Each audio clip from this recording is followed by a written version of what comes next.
જય જવાન, જય કિસાન, જય જય શિક્ષિત યુવાન, નારી શક્તિનો જય હો, જય મહાગુજરાત. SN લોક જાગૃત અભિયાનમાંથી પરસોત્તમી બોલું છું.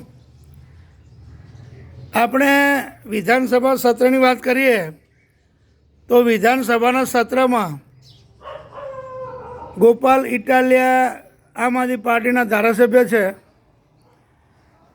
એમનો એક મેં ફેસબુકમાં વિડીયો જોયો કે સાલું ઉદ્યોગપતિના આટલા બધા કરોડો રૂપિયા માફ લાઇટ બિલમાં.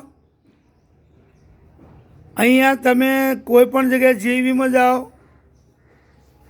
ગરીબ માણસના અત્યારે માર્ચ એન્ડિંગમાં ઓનલાઈન ઉપર પેલા ડિજિટલ મીટર આપ્યા છે, તો ઓનલાઈન ઉપર ડાયરેક્ટ ઓફિસમાં બેઠા બેઠા કાપી નાખે લાઇટ. હવે 4 તારીખે લાઇટ કાપે, તમે સમજી લો 4 તારીખે કોનો પગાર થાય? ગરીબ માણસોનો પગાર 4 તારીખે થાય ખરો? એ લોકોના ફેક્ટરીમાં 7 તારીખ, 10 તારીખ, 12 તારીખે પગાર થાય, અને આ લોકો 4 તારીખે મીટરના કનેક્શનો કાપે તો કેવી રીતે મેળાવે? કોઈ કહેવાળું જ નથી આ લોકોને. અને સોલાર પણ લગાવ્યો હોય તો બી કે તમે આગળનું બિલ ભરી દો. હવે 1000-2000 બિલ હોય તો શું એમાં સેટલમેન્ટ ના થાય? સોલાર પ્લાન્ટના પૈસા જમા જ હોય એ લોકોના, જમા થાય ત્યારમાંથી કાપી લેવાય. પણ આવી રીતે આ લોકો મનસ્વી વર્તન કરે છે. ગરીબ માણસોને ખરેખર બહુ હેરાન કરો. તમે કોઈ પણ જીવમાં જાઓ તો આ રીતે હેરાનગતિ ના ચાલે. થોડું એ લોકોને કંટ્રોલ કરો ને ભાજપને કે આ ગરીબ માણસોને આ રીતે ના હેરાન કરો. બહુ ભોગવવું પડશે, આ રીતે ના ચાલે. અત્યારે પગાર વગર કેવી રીતે ભરશે કોઈ પણ વ્યક્તિ? પગાર વગર કેવી રીતે ભરે બતાવો? 7-10 તારીખ તો રાહ જોવી જોઈએ ને. માર્ચ એન્ડિંગ છે, માર્ચ એન્ડિંગ તો હજુ બહુ વાર છે. હજુ તો આજે 11 તારીખ થઈ. માર્ચ એન્ડિંગ તો હજુ તો કેટલી વાર છે, તમે વિચાર કરો. અને અત્યારથી 4 તારીખને 3 તારીખે લાઇટ બિલ કાપી નાખે, મીટર કાપી નાખે, કનેક્શન કાપી નાખે ઓનલાઈન ઉપર ડિજિટલમાં, તો કેવી રીતે ચાલશે? મનસ્વી વર્તન આટલું બધું ના ચાલે. થોડી તો મર્યાદા રાખો. તમારા પૈસા ભરતા નથી લોકો, એમનેમ લાઇટ બિલ આપો, તમે મીટર આપો છો, લાઇટ એમનેમ આપો તમે.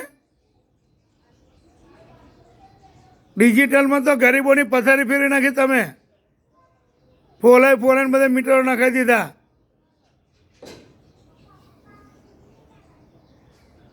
ગરીબ માણસો દાગીના ગીરીઓ મૂકીને પૈસા ભર્યા લાઇટ બિલના. શરમ આવી જોઈએ, શરમ. અને તમે ધારાસભ્યના તમે પેલા હીરાબી સોલંકીના કંઈક બાકી જે બી બોલો, એક પૈસો નહીં ભર્યો, એનું કનેક્શન નહીં કાપ્યું, કેમ આવું?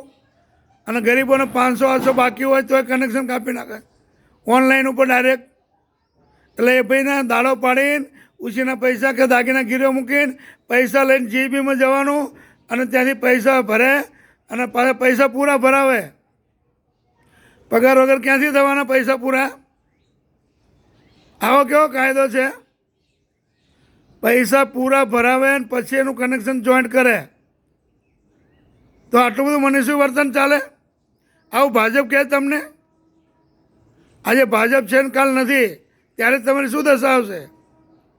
ગરીબ માણસોનું ધ્યાન આપો. હાવ આવું ના કરો તમે. લાઇટ બિલમાં બી લાઇટ બિલ બદલવું હોય તો કે ટેક્સ ભરો. કોર્પોરેશનના ટેક્સના જીબીને શું લેવા દેવા? કોર્પોરેશન ટેક્સમાં લાઇટ બિલ મીટરમાં પેલું જે લાઇટ બિલ હોય એમાં નામ બદલવાનું હોય મકાન માલિકમાં, તો કે તમે કોર્પોરેશન ટેક્સ ભરો. કોર્પોરેશન જીબીને શું લેવા દેવા? હજુ ટોરેન્ટ હોય તો બરાબર, ટોરેન્ટમાં કદાચ એ લોકોના નિયમ હોય, પણ આવું થોડું જ ચાલે. એટલે ગરીબ માણસોને બધી રીતે હેરાન કરવાના. મ્યુનિસિપલ ટેક્સ બાકી હોય તો એને લાઇટ બિલમાં નામ નહીં જ બદલતા, કે તમે ટેક્સ ભરીને આવો. તો આવું કેવું ચાલે? ટેક્સ ભરાવો છો, શરમ નહીં આવતી તમને? તમે જો છે કોઈ એવો પરિપત્ર તો બહાર પાડો, કે આ રહ્યો પરિપત્ર. એમને તમે આડેધડ ગરીબોને હેરાન ના કરો, પછી બહુ ભોગવવું પડશે. સોલાર પ્લાન્ટમાં તમારા પૈસા તમે જે ઉપર ચડે એ આપો કોઈને બોલાવીને કીધું કે ભાઈ તમારો એકાઉન્ટ નંબર આપો, એકાઉન્ટમાં પૈસા મોકલી દઈએ? ખાલી જમા જ કરવાના. અને એ બી તમારા પોતાના હોય તો 6 રૂપિયા 20 યુનિટના, અને અમારે લેવાના તો 2 રૂપિયા 20. આવું કેવું?